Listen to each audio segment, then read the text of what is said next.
우리 교회 자랑할 것이 참 많은데 우리 교회 성가대는 참 자랑스럽습니다. 너무 잘 아시죠? 우리 명지대학의 음악학부의 이봉남 교수님이 우리 성가대를 몇 년 지휘한 적이 있는데 학교에서 만났더니 목사님, 우리 명지대학교 대학교의 성가대는 정말 잘해요 라고 전문가도 칭찬하더라고요. 박수 한번 쳐주십시다.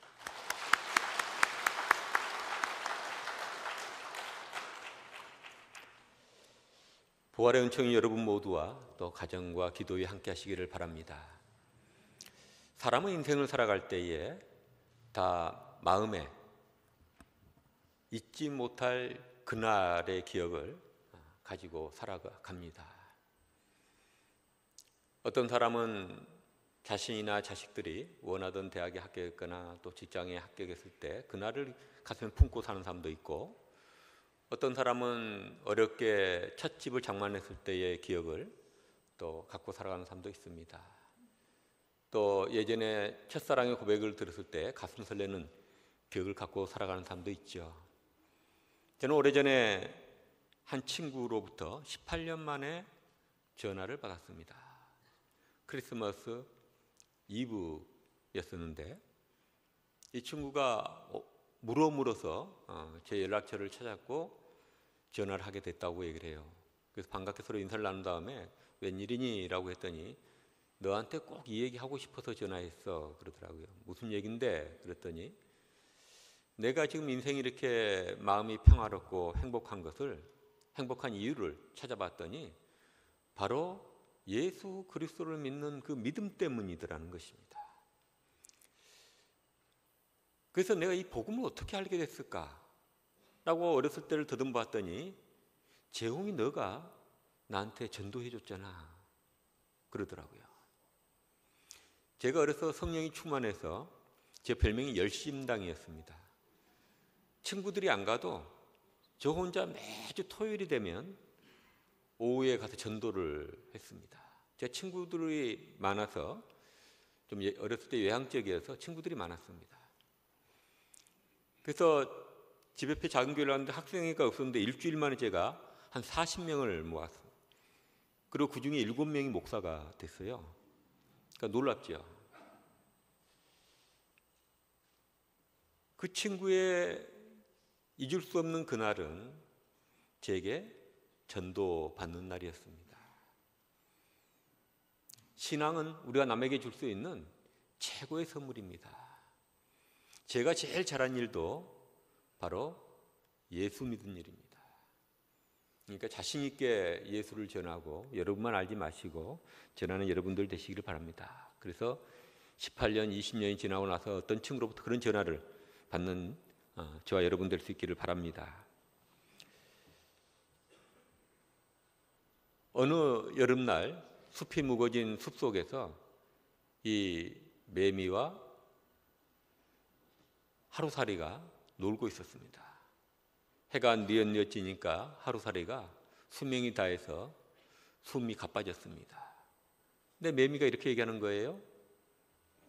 야, 너 생긴 것은 볼품없는데 되게 재밌다. 내일 또 만나서 놀자. 그랬더니 하루살이가 숨을 헐떡이면서 그러더라는 것입니다. 내일이 뭐니?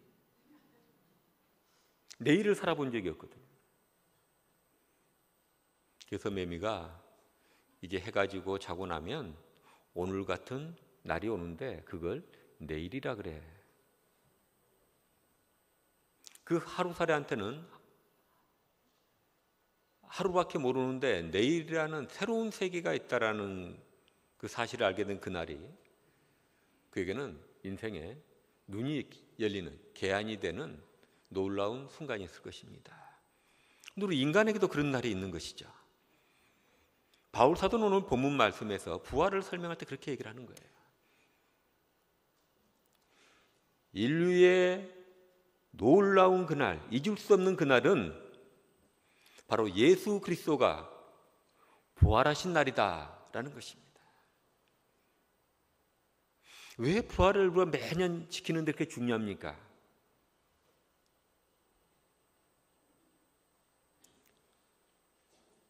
우리 인간은 아담의 죄로 인해서 하나님과 단절돼서 영원한 생명체 있는 하나님을 분리돼서 죽게 된 존재인데, 바로 예수 그리스도께서 그 관계를 대속의 죽음으로 회복시키고, 그리고 우리는 시간을 사는 존재들이잖아요. 1년, 2년 시간이 가면 우리는 죽음에 다가가고, 불교에서 말하는 같이 인생은 생로병사가 되는 거죠. 나서 늙어서 병들어 죽는 그런 존재인데, 생로병사가 아니라 생로 영생이 되는 거예요. 영생이 되는 거예요. 영생으로 우리 인생이 끝난다는 것이 바로 예수 그리스도가 보여준 부활 사건이고 기독교의 신앙인 것입니다. 일단 이 부활 사건은 바울 사도는 많은 사람들이 체험하고 경험했던 역사적 사실이었다, 이렇게 얘기를 하고 있습니다. 그래서 고린도서 13장 3절에서 8절에 보면 부활을 부정하거나 믿지 못하는 사람들에게 이렇게 얘기합니다. 내가 받은 것은 먼저 너희에게 전하였노니 이는 성경대로 그리스도께서 우리 죄를 위하여 죽으시고 장사 지낸 바 되셨다가 성경대로 사흘 만에 다시 살아나사 게바에게 보이시고 후에 12 제자에게와 그 후에 500의 형제에게 일시에 보이셨나니 그 중에 지금까지 대다수는 살아있고 어떤 사람은 잠들었으며 그 후에 야고보에게 보이셨으며 그 후에 모든 사도에게와 맨 나중에 만삭되지 못하여 난 자 같은 내게도 보이셨느니라.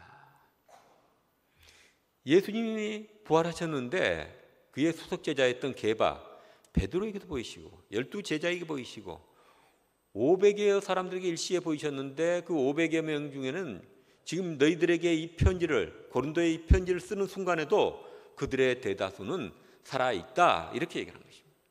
그리고 예수님의 동생 야고보가 있죠. 주의 형제 야고보, 그리고 성경 주의 형제 야고보라고 불리우죠.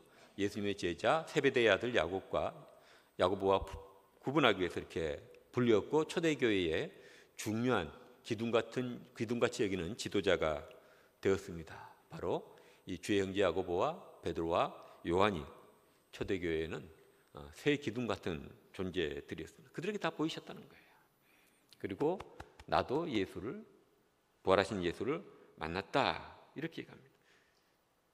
근데 이 부활은 예수님의 부활일 뿐만 아니라 우리도 그 부활에 참여해서 나중에 다 부활체를 갖게 되실 거고 영원한 생명을 살게 될 것이다, 이런 놀라운 말씀을 하는 거예요.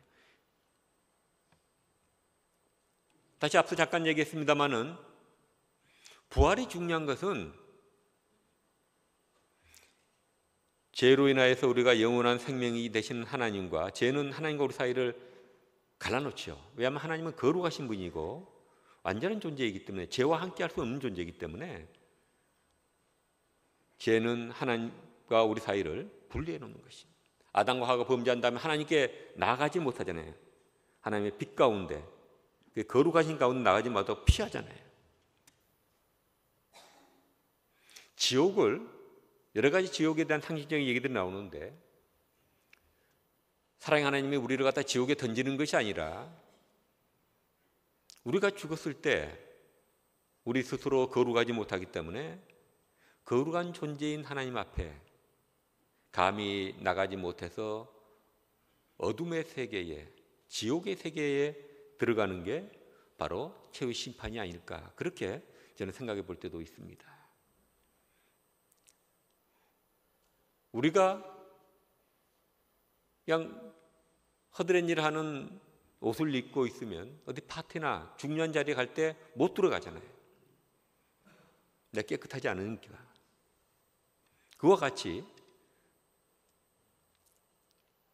죄인 된 이가 죽으면 감히 하나님 나라로 가지 못하고 어두운 악의 세계로 떨어지는 게 아닌가, 저는 그렇게 생각합니다.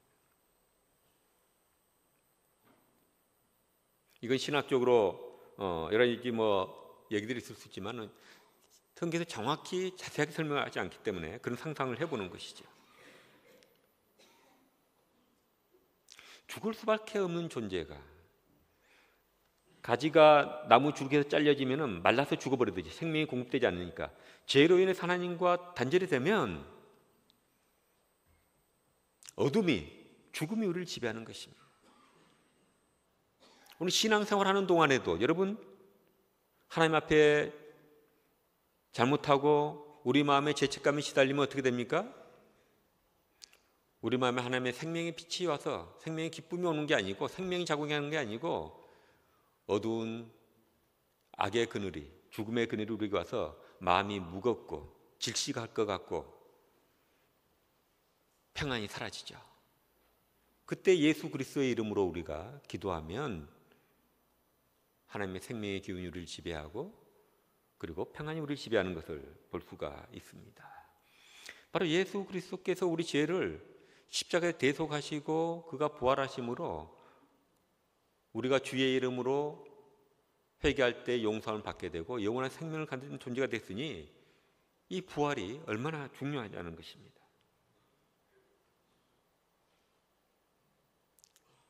근데 중요한 것을 또 바울 사도는 우리에게 보여주고 있어요. 그의 편지들에서 보면 예수님의 부활은 역사적으로 공식적으로 일어난 사건이지만 모든 개인에게 일어나는 사건은 아니라는 것입니다. 믿음으로 예수 그리스도를 부활하신 주님을 믿을 때 그것은 우리 안에 그 사건이 일어나고 부활한 주님이 우리에게 부활의 주님이 된다는 것입니다. 바울 보십시오. 예수님이 부활하셨지만 바울에게는 부활을 안 했습니다. 그는 바리새 가문의 출신이고 또 바리새인이어서 유대인 랍비를 꿈꾸고 다소에서 이제 예루살렘으로 유학 가서 가말리엘이라고 하는 유명한 랍비에게 교육을 받던 사람입니다. 그의 신앙은 신학적 신앙이었습니다. 살아계신 하나님을 만나는 것이 아니라 하나님은 어떻고 세상은 어떻게 생겨나게 됐고 인간은 어떤 존재이고 이런 신학적인 지식을 가진 신앙이었습니다. 그래서 이단이라고 생각되는 나사렛 이단교라고 하는 예수를 믿는 사람들을 지금의 다마스커스, 우리 성경 다메섹이라 되어 있죠. 그곳으로 제사장의 위임을 받아서 고난을 가지고 체포하러 가는 길에 도중에 부활하신 예수님을 만나게 됐습니다. 이 만남은 그의 인생을 송두리째 바꾸는 것이고 그리고 이방인 선교가 되는 사명의 체험이기도 했습니다. 소위 말하는 유대인 사울이 목숨으로 복음을 전하는 바울 사도가 된 사건입니다.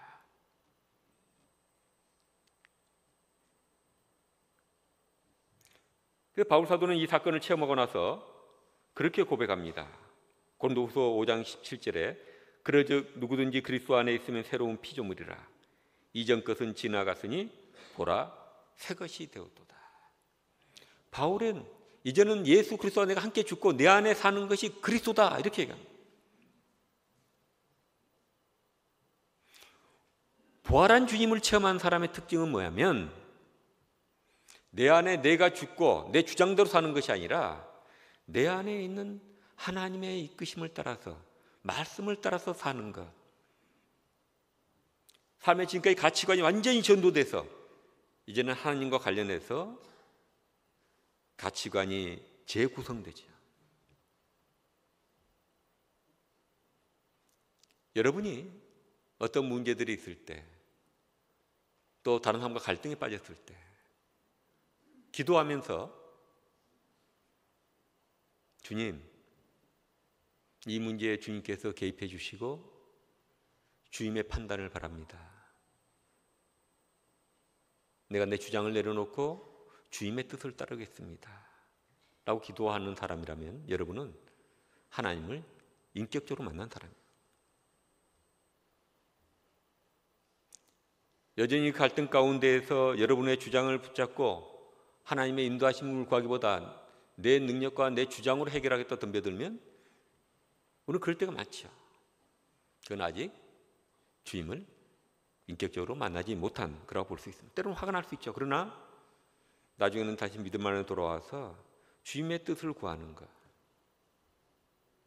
그게 믿는 사람의 자세입니다. 부활을 체험한 사람의 자세입니다. 저에게도 놀라운 날이 있습니다. 잊지 못할 날. 저는 어렸을 때 초등학교 때부터 믿는 집안은 아니었지만 동네 교회가 있으니 교회를 나갔어요. 그러나 중학교 들어가면부터 많은 아이들이 그러듯이 저도 교회를 안 나갔습니다. 제 누님만 지금 교회 권사님인데 열심히 나갔어요. 그때 굉장히 방황하고 있을 때인데 누님이 저한테 신년 부흥회한다고 가자 그러더라고요. 궁금해서, 강사님 훌륭하다 그래서 궁금해서 따라갔다가 놀랍게 성령 체험을 하고 하나님을 인격적으로 만나게 됐어요. 바로 부활하신 주님을 만나는 것 같은 그런 체험을 한 것이죠.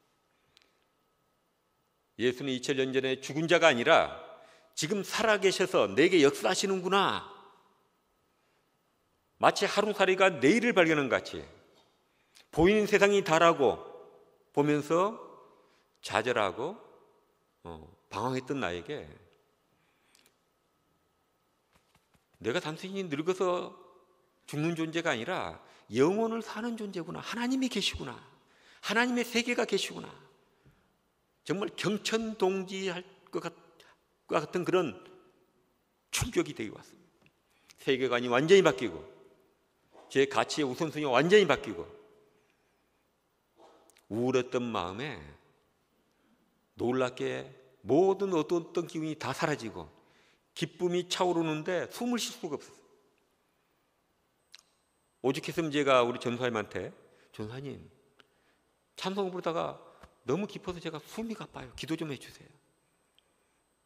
제 전사님이 기도를 해주니까 마음이 안정이 되더라고요. 그럴 정도로 기쁨이 차오랐어요. 깜짝 놀랐습니다. 그렇게 우울해 보이던 세상도 희망이 있어 보이고, 희망이 없어 보이던 제 자신도 희망이 있는 존재로 보이고, 그때 제가 놀라웠어요. 신앙 하나가 나를, 다른 한 사람을 이렇게 바꿀 수 있나? 그럴 때 제 귀에 들리는 것 같기도 하고 제 마음에 들리는 것 같기도 하고 그런 음성이 들렸어요. 그 복음을 너만 알지 말고 너같이 방황하는 젊은이들에게 전해라. 살아계신 주님을 체험하는 순간에 제게는 소명의 체험이 되었습니다.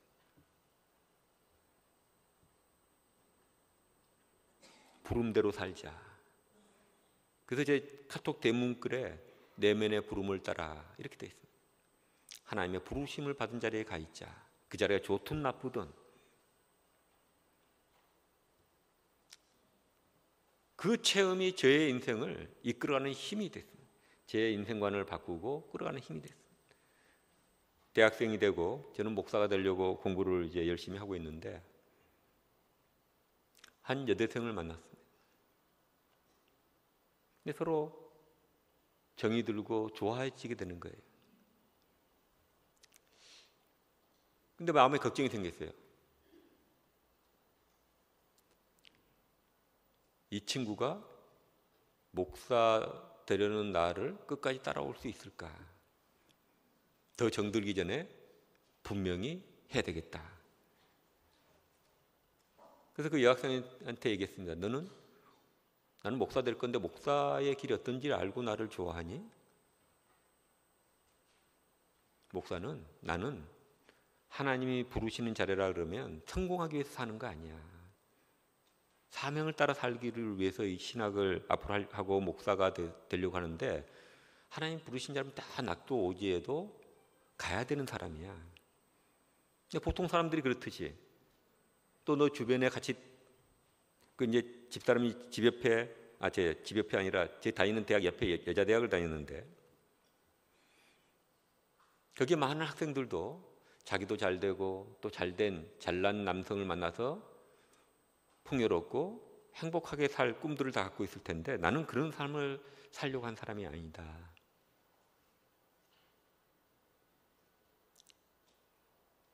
이제부터 너의 어깨에 내가 날개를 달아줄 테니까 목사의 길을 가는 내가 불편하게 생각이 들고 그 길이 힘들게 느껴지면 언제든 나를 떠나야 된다.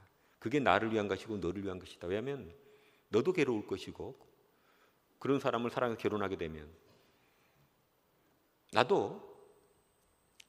나는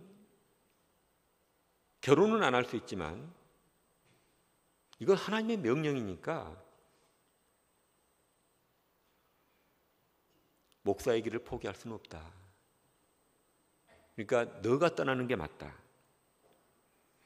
그렇게 얘기했어요. 그때 집사람이 전공이 약학이었는데 내가 의료 쪽을 선택한 것도 봉사하고 성기려고 하는 것이지 단순히 잘 먹고 잘 살려고 이 길을 선택한 것은 아니라고 얘기하더라고요. 단지 내가 좋은 사목감인가가 걱정된다면서 어떤 사목감을 원하냐 그래서 지금도 그 말이 오래전 얘기인데 기억이 나요. 나는 사모다 그러면 이선자 돼. 나는 목사다 그러면 나도 이선자 될 거야. 우리가 미리 어떤 이미지를 정해놓고 기준을 정해놓고 억지로 그게 맞추려고 그러면 위선적이 될 거야. 그러니까 그냥 하나님 앞에 겸손히 충실한 그리스도의 제자로 살아야 되겠다. 그런 마음 먹고 우리가 충실하게 나아가면 너는 좋은 사모가 될 거고 나도 좋은 목사가 될 거다. 그렇게 우리 살자. 그렇게 얘기했습니다. 자신에게 바라는 게 뭐냐 묻더라고요. 바라는 게 없고 난 돈 벌려고 일 가는 거 아니니까 나한테 절대 돈 얘기하지 마라 평생. 돈을 벌려고 하지 않는 사람들 자꾸 뭐 돈이 없다 뭐가 없다 그러면 남자는 호연지기가 있어야 되는데 그게 다 죽어버리지 않겠냐. 그리고 나보다 1년만 더 살고 내 추모 예배 한 번만 드리고 죽어라. 그게 바람이죠. 사람 목숨을 어떻게 하나님이 하시는 거지 마음대로 할 수 있겠습니까? 근데 딱 하나 바라는 것은 나한테 돈 얘기하지 말아요. 근데 집사람이 고맙게 그 약속을 지켜줬어요.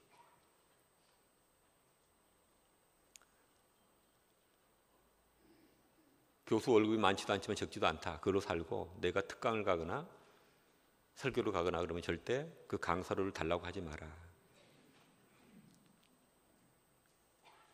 그런 생각이 들더라고요.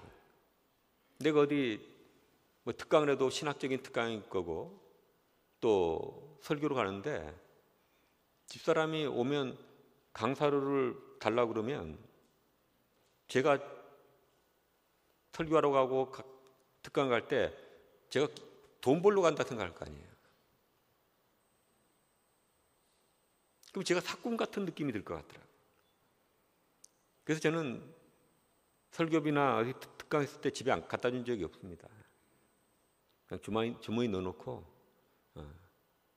그냥 좋은 일에 씁니다.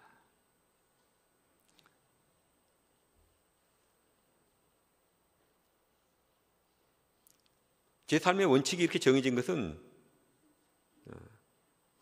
집사람하고도 타협하지 않고 집사람도 그것을 존중해줘서 한 번도 그것을 어기게 하지 않은 것은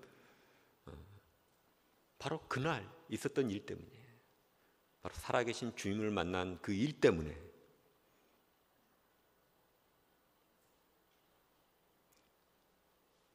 여러분에게도 여기 앉아 계신 많은 분들이 바로 주님을 만난 그날, 그 놀라운 날을 가지고 계실 거예요. 그 놀라운 날을 가지신 분은 그리고 그 놀라운 날의 경험이 여러분의 삶의 기준을 잡아주고 어떤 일이 있어도 그 기준에서 살게 만들고 있다 그러면 여러분은 참된 그리스도의 제자요 하나님의 자녀요 앞으로 더 나아질 겁니다. 그걸 붙잡고 있으면 계속 그리스도의 형상으로 변해져 갈 겁니다. 그리고 육체는 늙어갈지 모르지만 더 아름다워질 겁니다. 여러분 주변에 보십시오. 연세 드셨어도 아름다운 분들이 있잖아요. 주름은 생겼어도 신앙 안에서 그 신앙의 원칙을 따라 살려고 애쓰는 분들을 보면 아름답잖아요. 존경스럽잖아요. 그분의 학벌이나 세상적인 지위나 뭐 하는 일들이나 이런 거 상관없이 그리스도의 향기가 나고 그 안에 있는 생명의 기운이 흐르는 분을 보면 만나기만 해도 기분이 좋고 내 마음의 주름도 펴지고 그리고 존경스럽죠. 바로 이 살아계신 주님을 만나는 사람들에게서 있어지는 그런 그 놀라운 나를 경험했었던 놀라운 일이 있었던 그날이 있는 사람들에게 나타나는 삶의 특징입니다. 오늘 우리가 그런 날을 만들어준 예수 그리스도를 우리가 감사하고 경배하고 찬양하는 날입니다. 말씀 마치겠습니다. 주님은 간절히 찾는 자를 만나 주시겠다고 얘기합니다. 간절히 찾으십시오. 저도 그날 이후로 계속 주님과의 동행, 인생이 어려울 때에 전환기 때에 늘 주님이 길을 인도해 주시고 응답해 주셔서 오늘날까지 왔습니다. 그래서 저는 오늘을 사는 것이 아니라 제 인생 전체를 매일 살아가는 마음으로 살아가는 것 같아요. 왜냐하면 제가 묵상하고 기도할 때는 제가 처음 주님을 만났을 때 그때부터 쭉 하나님이 나를 인도하시고 만나셨던 그날들을 기억하면서 하나님께 기도하는 것이죠. 당신을 믿습니다. 내 삶 속에 만나주시고 인도해주시고 오늘날 있게 하신 주님을 믿습니다. 그럼 마음에 힘이 올라와요. 기도가 더 하나님 앞에 드리는 것 같은 실감이 납니다. 지금 상황이 어려워도 주님이 통치하시고 인도하실 것이다. 주님이 함께 하셔서 모든 문제를 흩으시고 길을 여시고 해결하실 것이다.